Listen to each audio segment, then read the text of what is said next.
Hello, sports lovers, a warm welcome to the most authoritative boxing channel here on social media.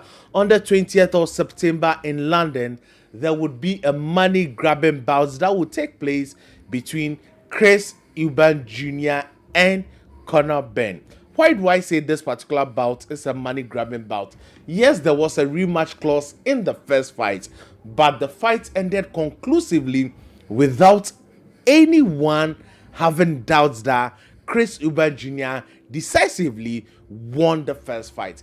All the three judges at ringside scored about 112, 116, all in favor of Chris Eubank Jr.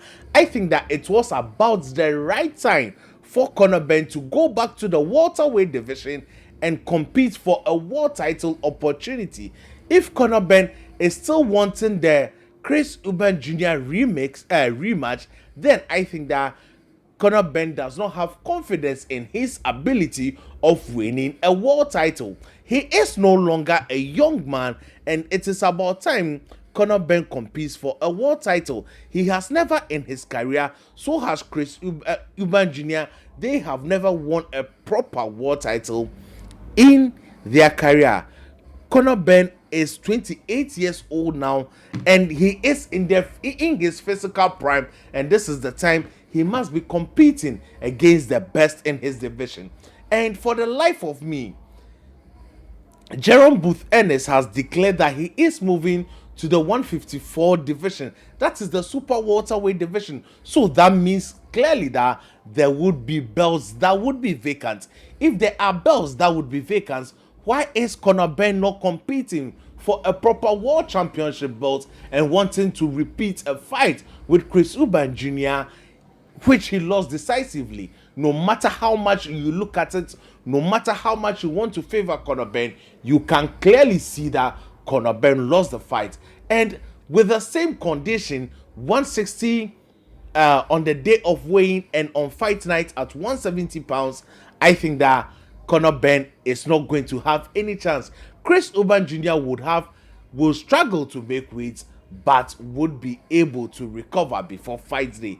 And this time around, I think that Chris Eubank Jr. would make weight and there wouldn't be any fines. So if Conor Benn is a right thinking man, if he is being guided to become a professional, to become a hero, to become someone people, young ones would look up to, I think that he would be guided to a world championship position than being in a fight with Chris Eubank Jr. One thing I should say is that I believe strongly that Conor Benn cannot beat any of the world champions at 154 and 147. Yes, it is clear, because if he could win a fight, if he believed in his talents that he could win a fight, why isn't fighting the champions, but rather a Chris Eubank Jr. who is not the best version of himself? That is whom he is going for. Now, the champions at 147, Brian Norman, Jerome Booth Ennis, and who else? Mario Barrios. Mario Barrios is fighting Manny Pacquiao. So if Mario Barrios beats Manny Pacquiao, or Manny Pacquiao beats Mario Barrios, if Conor Benn has a world title fight, that gives him a big fight. That gives him a unification opportunity. And I think that those advising Conor Benn are advising him wrongly. For Chris Eubank Jr., I believe this time around he beats Conor Benn decisively. Though I'm not in support of the fight, I think that it's about time he also moves up to 168 to compete against the best, the likes of Saul Canelo Alvarez, because he has been in this game for long, and he has only won the IBO World Championship, which is not regarded as a major belt in the sports of boxing. And with Conor Benn, I don't believe that he can even make the 147 again. So even if he moves to 154, he can't beat any of the champions. Who are the champions at 154? Terence Crawford, Sebastian Fendora holds the WBC and the WBO belt, whilst the Russian Matazaliv holds the IBF belt.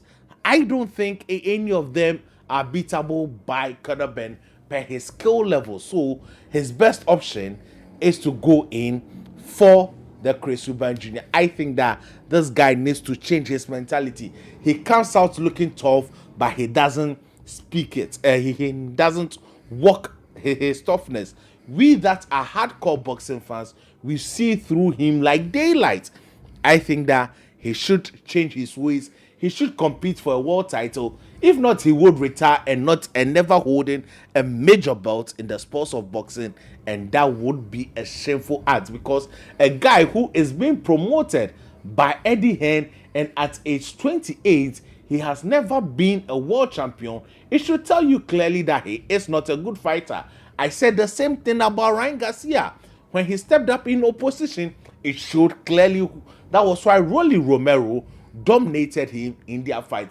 If someone is with a good promoter and still has not competed for a world title, then it should clearly tell you that that individual is not as good as we are being told. So this is my take on this particular fight that has been announced by Mike Coppinger or by on the ring. This even goes to affirm that Terence Buck Crawford has enough balls in between his leg, because he is not doing any rehydration clause against Saul Canelo Alvarez. Saul Canelo Alvarez on fights day can rehydrate to the weight of his choice, and that wouldn't be a problem. Terence Buck Crawford is taking that.